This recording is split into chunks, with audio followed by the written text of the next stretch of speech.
രാഷ്ട്രീയ പാർട്ടികളോട് തെറ്റി മറ്റു പാർട്ടികളിൽ ചേരുന്നത് കേരളത്തിൽ അത്ര പുതുമയുള്ള കാര്യമല്ല. ഒരു രാത്രി കഴിഞ്ഞ് നേരം വെളുക്കുമ്പോഴേക്കും നേതാക്കൾ പാർട്ടി മാറിയ സംഭവങ്ങളും സമീപകാലത്ത് നിരവധിയുണ്ട്.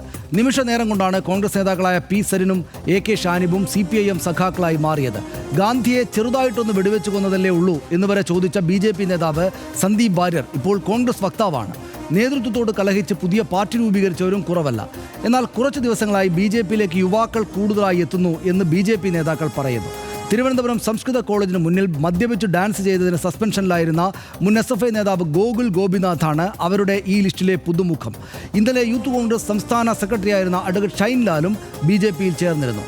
കൂടുതൽ യുവാക്കളെ ചാക്കിട്ട് പിടിക്കാനുള്ള തീരുമാനത്തിലാണോ BJP? അസംതൃപ്തരായ രാഷ്ട്രീയ പ്രവർത്തകരെ BJPയിൽ എത്തിച്ച് ഇമേജ് വർദ്ധിപ്പിക്കാനാണോ രാജീവ് ചന്ദ്രശേഖരൻ്റെ സ്ട്രാറ്റജി? അതോ BJP പറയുന്നത് പോലെ നരേന്ദ്രമോദിയുടെ ഭരണത്തിൽ ചെറുപ്പക്കാർ ആകൃഷ്ടരായി BJPയിൽ സ്വാഭാവികമായി എത്തുകയാണോ? നമുക്ക് പരിശോധിക്കാം. RDX rap 59 second. ഇന്ന് BJP ഓഫീസിലെത്തിയാണ് മുൻ SFI സംസ്ഥാന പ്രസിഡന്റും മുൻ തിരുവനന്തപുരം ജില്ലാ സെക്രട്ടറിയുമായിരുന്ന ഗോകുൽ ഗോപിനാഥ് BJPയിൽ ചേർന്നത്. BJP സംസ്ഥാന അധ്യക്ഷൻ രാജീവ് ചന്ദ്രശേഖർ ഗോകുലിന് അംഗത്വം നൽകി. സത്യസന്ധമായി ചുമതല നിർവഹിക്കാൻ കഴിയാത്ത സംഘടനയായി SFIയും DYFIയും മാറിയെന്നാണ് ഗോകുൽ ഗോപിനാഥിന്റെ ആരോപണം. ചുമതലകൾ നിർവഹിക്കുമ്പോൾ സത്യസന്ധമായി നിർവഹിക്കാൻ ഏൽപ്പിക്കുന്ന ചുമതലകൾ ഇരിക്കുന്ന പദവിയുടെ അടിസ്ഥാനത്തിൽ നിർവഹിക്കാൻ കഴിയാത്ത ഒരിടമായി CPIയും SFIയും DYFIയെല്ലാം മാറി. ഇന്നലെ യൂത്ത് കോൺഗ്രസ് മുൻ സംസ്ഥാന സെക്രട്ടറി അഡ്വക്കേറ്റ് ഷൈൻ ലാലും BJPയിൽ ചേർന്നിരുന്നു. കഴിഞ്ഞ ലോക്സഭാ തെരഞ്ഞെടുപ്പിൽ ശശി തരൂരിനെതിരെ വിമതനായി മത്സരിച്ചയാളാണ് ഷൈൻ ലാൽ. നരേന്ദ്രമോദി സർക്കാരിന്റെ വികസന പ്രവർത്തനങ്ങളും വികസിത കേരളം എന്ന ലക്ഷ്യവും യുവാക്കളെ ആകർഷിക്കുന്നു എന്നതിന്റെ തെളിവാണ് കോൺഗ്രസ് പ്രവർത്തകരുടെ കൂട്ടത്തോടെയുള്ള BJP പ്രവേശനമെന്ന് രാജീവ് ചന്ദ്രശേഖർ ഫേസ്ബുക്കിൽ കുറിച്ചു. RDX rap news Malayalam.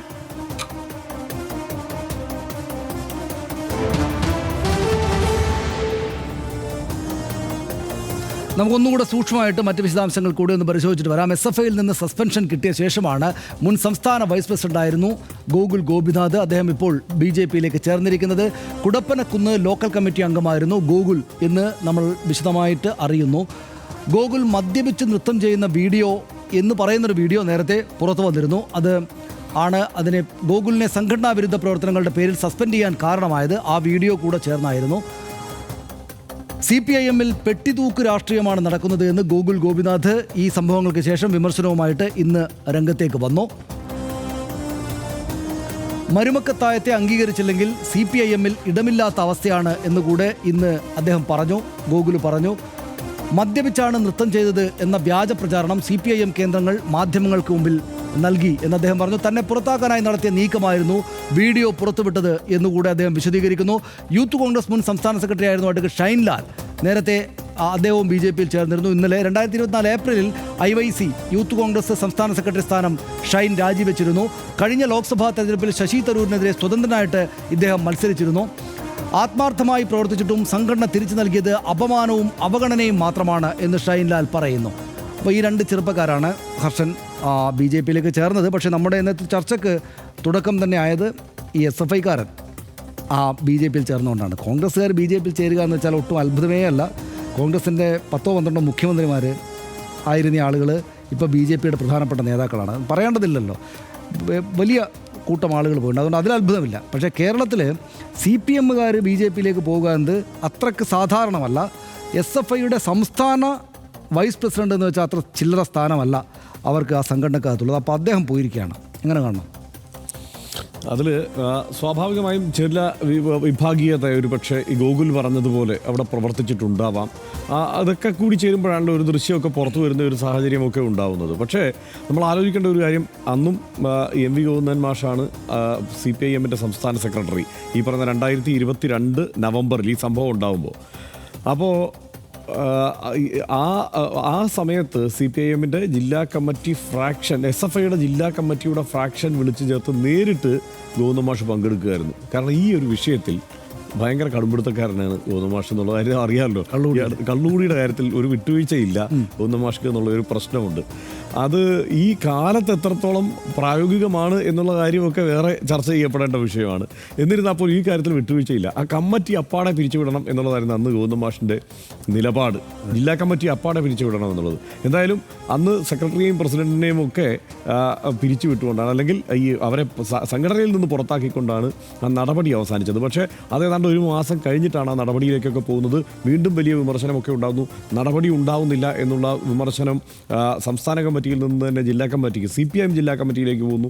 അതിനൊക്കെ ശേഷം അവിടെ നിന്നുള്ള ഒരു ഇടപെടൽ ഉണ്ടാകുന്നു എന്നൊക്കെയാണ് അന്ന് വാർത്ത വന്നത്. എന്തായാലും അവരുടെ സംഘടനാ രീതി അനുസരിച്ച് പുറത്താക്കുന്ന ഒരു സാഹചര്യം ഉണ്ടായി. ആ ദൃശ്യങ്ങളൊക്കെ ഇപ്പോഴും സനീഷിനും ഓർമ്മ കാണുമല്ലോ. നല്ല അജിത്തിന്റെ സിനിമയിലെ ഒരു പാട്ടൊക്കെ ഇട്ട് നടു റോഡിൽ ഇങ്ങനെ നൃത്തം ചെയ്യുന്ന ഒരു ദൃശ്യമാണ് പുറത്തു വന്നത്.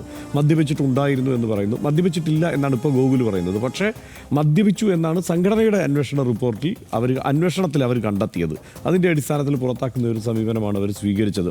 അപ്പോൾ കേരളത്തെ സംബന്ധിച്ചിടത്തോളം BJP ദേശീയ തലത്തിൽ നോക്കിയാൽ BJPക്ക് ഏറ്റവും വലിയൊരു ക്യാച്ച് കിട്ടിയത് കേരളത്തിൽ നിന്നാണ്. അത് SFIയിൽ നിന്ന് തന്നെയായിരുന്നു. അബ്ദുള്ളക്കുട്ടി, AP അബ്ദുള്ളക്കുട്ടി അത് SFIയിൽ നിന്ന് പോയി കോൺഗ്രസ്സുകാരനായി, കോൺഗ്രസിൽ നിന്ന് പിന്നീട് അങ്ങോട്ട് പോയി എന്നുള്ളതാണ്. അപ്പോൾ അത് ഒരു SFI പാരമ്പര്യമൊക്കെ ഉള്ള ഒരാൾ, CPIM പാരമ്പര്യമുള്ള ഒരാളെ ആദ്യമായി കിട്ടുന്നത് പോലെ ഇതിനെ കാണേണ്ടതില്ല. അതിനപ്പുറത്ത് വേറെയും ധാരാളം പേര് ഇതുപോലെ ചേർന്നിട്ടുണ്ട്. പക്ഷേ ഇപ്പോൾ രാജീവ് ചന്ദ്രശേഖർ ഒരു പുതിയ പരിപാടിയായി തന്നെ സംസ്ഥാനത്തുടനീളം അങ്ങനെ പുതിയ ചെറുപ്പക്കാരെ ചേർക്കുന്നു എന്നുള്ള ഒരു നീക്കവുമായി ഇറങ്ങിയിട്ടുണ്ട്. ഷൈൻലാൽ ഇന്നലെ ചേർന്നു.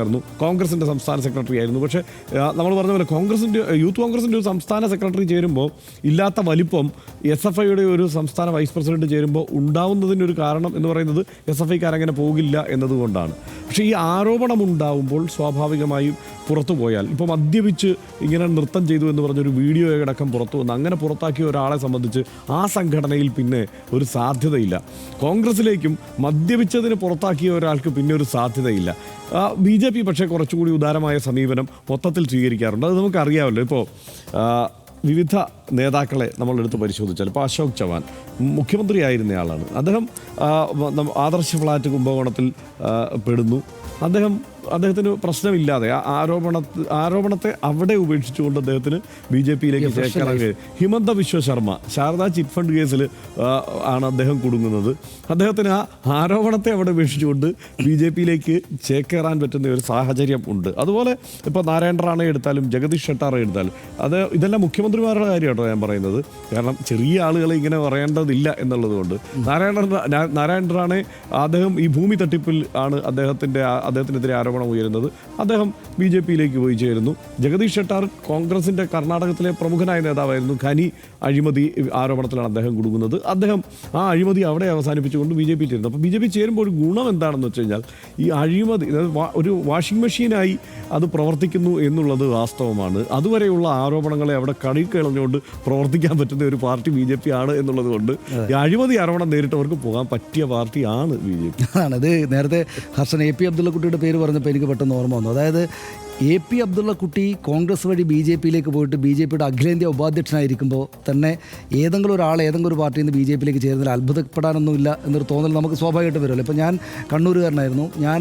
നമ്മളൊക്കെ സ്കൂളിലും കോളേജിലൊക്കെ പഠിക്കുമ്പോൾ കാണുന്ന ഏറ്റവും ആദ്യകാലത്തെ പ്രധാനപ്പെട്ട ഒരു SFI നേതാവ് എന്ന് പറയുന്ന AP അബ്ദുള്ളക്കുട്ടിയാണ്. ഭയങ്കര ലുക്കായിരുന്നു, താടിയൊക്കെ വെച്ച് SFIക്കാരനെന്ന് പറയുന്ന പോലുള്ള ഒരു ലുക്കായിരുന്നു. പിന്നെ ചെറിയ ഈ ജില്ലാ കൗൺസിലേക്കൊക്കെ മത്സരിക്കുമ്പോൾ ചെറുപ്പകാലത്ത് തന്നെ ഭയങ്കരമായിട്ടുള്ള വാർത്താമാധ്യമ ശ്രദ്ധ കിട്ടിയ ആളായിരുന്നു. ഫോട്ടോസൊക്കെ എല്ലായിടത്തും അറിയാം.